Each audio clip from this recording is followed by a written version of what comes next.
இப்படி ஒரு மன்னர் மாளிகையிலே கிளிக்கூண்டு வந்து, அதுவும் பசும்பொன்னால் செய்யப்பட்ட பளபளக்கும் கிளிக்கூண்டு கண்ணை பறிக்கும் அளவுக்கு ஜொலிக்கின்றது. ஆனால் கூண்டுக்குள்ளே இருக்கும் கிளியின் முகத்திலோ சோகம்.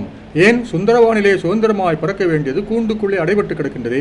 மன்னர் யோசித்தார், நான் கண்டு ரசிப்பதற்காக ஒரு பஞ்சவர்ண கிளியின் வாழ்வை பாழாக்குவதா? உடனே கூட்டை திறந்தார், விடுதலையாக்கிவிட்டார். இந்திய திருநாடே, இப்போது நீதான் அந்த கிளிக்கூண்டு. இந்த கூண்டுக்குள்ளே அடைபட்டு கிடக்கின்றோம் நாம். எங்கும் எதிலும் அடக்குமுறை. இந்த அடக்குமுறை நீங்க ஆட்சி மாற்றம் தேவை என்று தேர்தல் தேடினோம். ஆனாலும் தேர்தலிலே தில்லுமுல்லுகள். பழைய குருடி கதவை திரண்டு என்பது போல நாம் போடும் ஓட்டு உரியவருக்கே சேர வேண்டுமெனில் அந்த எந்திர வாக்கு பெட்டியை தூக்கி தூரப்போட்டு விட்டு கையால் வாக்கு சீட்டு போட வேண்டும் என்றோமே கேட்டார்களா? அதெல்லாம் செவிடன்காதில் சங்கூதியது ஆயிற்று. நீ என்ன சொல்வது, நான் என்ன கேட்பது என்று அகந்தை தான் கண்டோம் ஆள வந்தாரிடம். விளைவு, வாக்கு எந்திரப்பட்டியிலே நாம் ஒரு பட்டனை தட்டினால் அந்த எந்திரப்பட்டிக்குள்ளே பொருத்தி வைக்கப்பட்ட கூலிகள் கூடி குணுங்குமந்திர பாடலம் பாடுகின்றன. நம் ஓட்டை மாற்றி போடுகின்றன.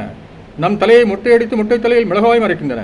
நாடாளுவோர் மீது நமக்கு எப்போது சந்தேகம் ஏற்பட்டு விட்டதோ அப்போதே மானம் சூடு சுரணை பிறந்து விட வேண்டாமோ?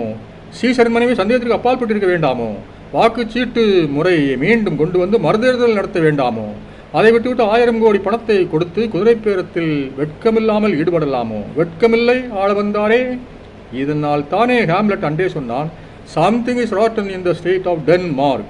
நாட்டில் ஏதோ ஒன்று நாறிக் கிடக்கின்றது.